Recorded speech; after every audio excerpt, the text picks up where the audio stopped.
Hello and welcome to Balls.ie, your 2016 Fan Zone Live in association with Coca-Cola. Ireland have done it. We are in the last 16 of Euro 2016. My name is Gavin Casey. I'm standing in for Mikey Traynor, who's over in Lille. I'm delighted to be joined by Andrew McGahan, the riding pride of Dundalk County Loud. Andrew from Severe MMA. A historic night, Andrew. How are you feeling? It was absolutely brilliant. We were talking after the disappointment of the first two games. For a result like that to come through, the nation are on absolute cloud nine. If you don't believe me, go over to Twitter, look up #BallsFanZone. You will see how ecstatic the country went last night after that emphatic result. Head on over to our Facebook group as well, the Euro 2016 fan page.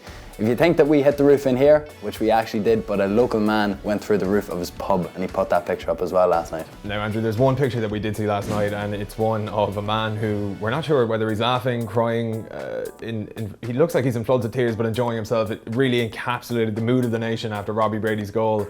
Really enjoyable to see that. The game itself, we spoke at halftime that it was there for the taking for Ireland. They looked progressive, they were brave going forward, had possession, had the chances. And in the end, we just won a game that we dominated, I think. Is that fair to say? Pretty much. I think from the 65th minute up until the goal, you were watching that match thinking, we may lose this or we may concede. They weren't committing to every ball. They were getting a little bit tired. As we said, the stadium roof being closed, they mentioned how hot it was in there. I really think that could have affected the players. At the end of it though, the goal was just Wes Hoolahan making up for the mistake that we thought he just cost us and booted us out. So it was Robbie Brady's goal, which will go down as an absolutely magical moment in Irish football history. I'm not sure if he's a secret Kardashian, he broke the internet, but before all of that, we saw on Taoiseach, Enda Kenny and Joe Biden mixing it up. Enda tweeted, "Let's do this, Ireland, #IrlIta," which was the official hashtag for the match.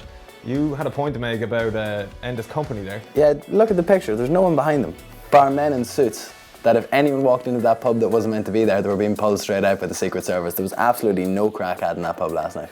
You mentioned Wes Hoolahan's mischance, and he did make up for it with an absolutely superb cross. I really enjoyed this tweet from Andrew Thomas, at Andy_Thomas. He said, "The Hoolahan redemption, a very short film," and it really was short. I mean, it was a couple of minutes before Hoolahan went from zero to hero and put that ball on a plate for Robbie Brady. It was brilliant to see, but there was a couple of more famous faces as well getting involved in social media. One of your mates, I think, had a tweet. I was going to say that Andrew Thomas is the type of man who sat down, thought of a funny tweet to get a few retweets. Conor McGregor, on the other hand, picked up his iPhone and went absolutely nuts when he opened his Twitter app. All in capital letters, yes, get in there, with a couple of good exclamation marks thrown in for the measure as well. McLean is an animal, Ref is a rat. Brady, what a header. Buzzing, come on you boys in green. Listen, you can't ask for much more from Conor. We saw him in the promo prior to Ireland's kickoff with Sweden, and it kind of sent goosebumps down the nation's backs in the sense. Really good to see him getting involved. Raj as well, Ronan O'Gara. I mean, he's living in France. He knows the score. We play France at 2 o'clock now in Lyon on Sunday. Raj says, "All welcome for brunch in my place on Sunday before we do a number on the locals." A load of Irish flags as well for good measure. Just one French flag, just to let them know that he's still a mate. Allez Irlande, he says. On that as well, on the McGregor issue, we were talking about it earlier on. I think he may have had a positive impact on Shane Long, because Shane Long was taking absolutely none of it last night from the Italian players. One point there was a great picture floating around. He squared up against the keeper. He was pulling his shorts up as if to say, "Come on and have a go at me." So you mentioned the influence he had on Shane Long, Conor McGregor. There was a couple of Irish fans in the crowd as well, pulling their best Conor McGregor impressions, really losing their minds with some elastic facial expressions.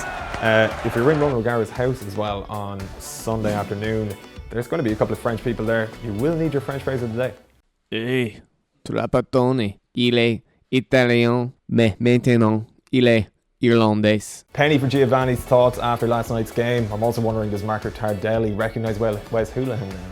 There's every chance he does, I think, after that cross. Now, we're also running a Pro Evolution Soccer Alternative Universe, in a sense. We're trying to win the Euros with Ireland on that. Coming into today's episode, we played Italy, kind of expecting we'd be picking up the mood of the nation with this footage.